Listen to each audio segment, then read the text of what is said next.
ซุปเปอร์สตาร์ติดดินฉายานี่บ่เกินจริงน้องอาอายสมควรที่จะได้หับมันสบายดี FC แฟนคลับทุกทานมาพบมาพ่อกันช่วงค่อยคำยามแรงกลัวจะมีคลิปกลัวจะได้เห็นข่าวเกี่ยวกับเรื่องเล่าหมอลำนี่มันบ่ธรรมดาต้องได้พยายามหาข่าวนั่นละหาข่าวนี่แล้วมันก็มีหลายประเด็นหลายหลายข่าวเนาะตัดสินใจบ่ได้ว่าสิเฮ็ดข่าวอีหยังก็เลยมิดไปหมดมือซะเพื่อเป็นการพักผ่อนไปในโตท่านผู้ชม FC แฟนคลับในที่สุดก็มาเห็นข่าวนี้ความจริงแล้วมันเกิดมา 2-3 วันแต่ว่าบ่ได้เฮ็ดท่านผู้ชมบางคนก็คงจะเห็นและอีกบางคนก็ยังคงบ่ทันเห็นเทื่อเนาะมาตกใส่ปีนี้น่าจะเป็นปีที่3ของอาอายที่ได้มาอยู่กับวงการหมอลำศิลปินหมอลำนางเอกวงนั่นนางเอกวงนี้ผู้มีกระแสชื่อเสียง FC แฟนคลับเพิ่นก็สิตั้งสายตั้งสายหน้าให้ต่างๆนาก็แล้วกันอาอายนี่ที่ผ่านมาระยะ2ปี3ปีบ่ทันมีสายหน้าแต่ว่ามาตกใส่ปีนี้หลังจากปิดฤดูกาลไปจะเห็นได้ว่าเนาะท่านผู้ชมกระแสของอาอายมันจะข้นเด่นกว่าปีที่ผ่านมาจึงเห็นให้บรรดา FC แฟนคลับตั้งสายหน้าให้อาอายว่าแบบนี้เลยทุกคนอิงตามเพจ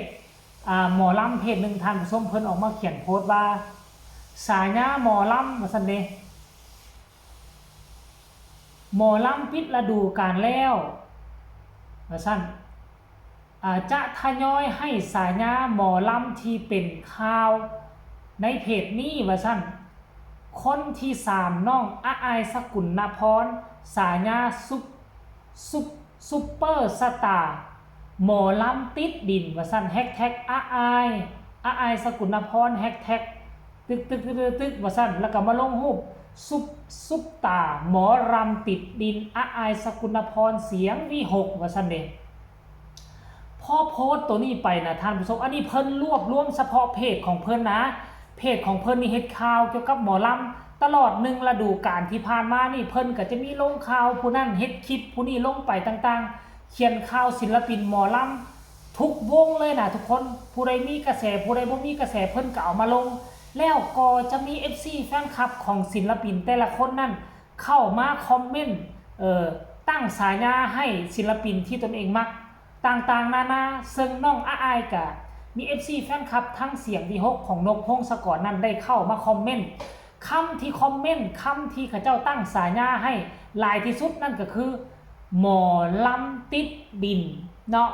ซึ่งหลังจากโพสต์ตัวนี้ไปนะทั้งพอนกพงศกรของเพิ่นก็แชร์โพสต์นี้ทันทีทันใดได้ทันผู้ชมและพร้อมไปเขียนว่าติดดินบ่ติดดินหน้าฝนหาจนมันยังหน้าฝนหาจกอีกระปูขายบอลอดจักโตหลังบ้านพักฮ่าอันนี้พอนกพงศกรเห็นบ่คันว่าเป็น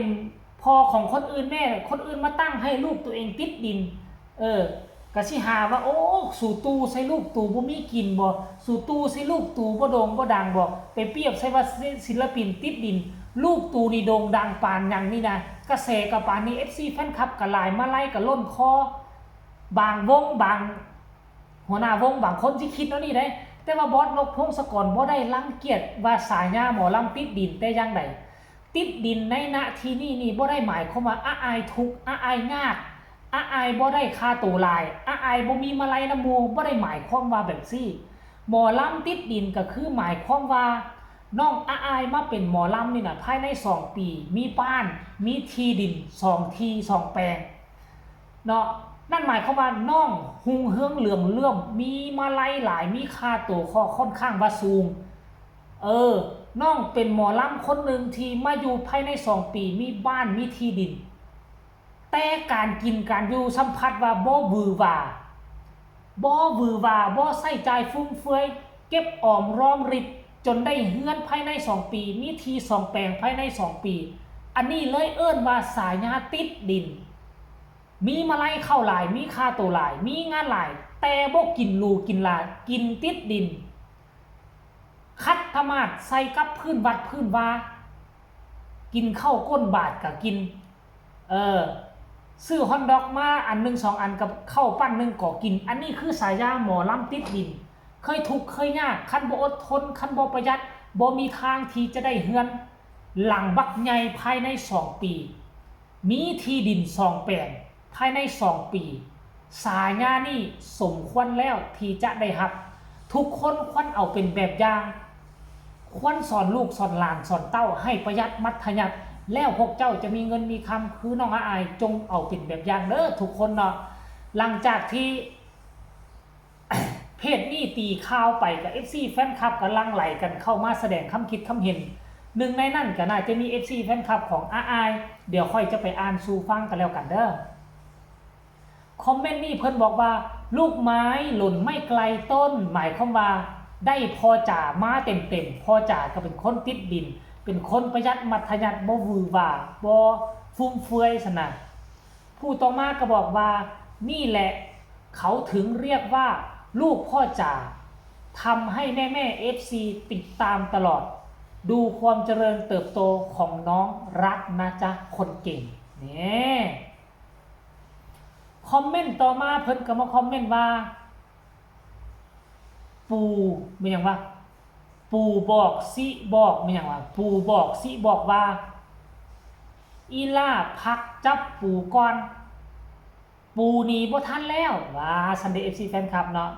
คอมเมนต์ต่อมาก็บอกว่าทั้งติดดินทั้งติดดาวจ้าว่าซั่นเนาะคอมเมนต์นี้บอกว่าฝนตกหลังเวทีน้องยังจับปูเลยว่าซั่นเดย์คอมเมนต์ต่อมาบอกว่าติดฮอดขี้ตมพุ่นตีว่าซั่นคอมเมนต์นี้มาแสดงคำคิดคำเห็นว่าจริงว่าซั่นเดย์บ่เคยห่วงสวยชีวิตที่มีความสุขคือจกอีกระปูตามทงนานี่คือความจริงเด้อว่าซั่นเดคนนี้ก็มาคอมเมนต์ว่าเสน่ห์ของอายเลยติดดินหู้หน้าที่ว่าซั่นผู้นี้มาคอมเมนต์ว่าลูกพอจะเก่งทุกด้านในการแสดงทุกบทบาทได้ทุกอย่างที่พอจะได้รับมอบหมายให้โอ้โหถูกยอดขอเป็นคอมเมนต์สุดท้ายยาวเหยียดเลยฮักนางที่บ่กลัวเปื้อนบ่กลัวบ่สวยบ่มันยังก็นางมาอยู่น้ำพอแต่อย่างยังแต่อย่างไงก็อย่างนั้นนางมาอยู่กับพอแนวใดก็แนวนั้นหั่นล่ะท่านผู้ชมบ่ถือตัวฮักและติดตามตลอดไปค่ะว่าซั่นอันนี้คือส่วนหนึ่งของคำคิดคำเห็นความจริงแล้วมันมี2-300คำคิดเห็นเนาะก็เลยร่วมเอามาให้จัก10จัก20คำคิดเห็นเท่านั้น FC แฟนคลับของเจบ่ลาวหลังจากพวกเจ้าเห็นแบบนี้แล้วพวกเจ้ารู้สึกแนวใดให้แสดงคำคิดคำเห็นมาทางใต้คอมเมนต์สำหรับคลิปนี้ขอลาทานผู้ชมเป็นเพียงซ้ำนี้ก่อนเด้อสบายดี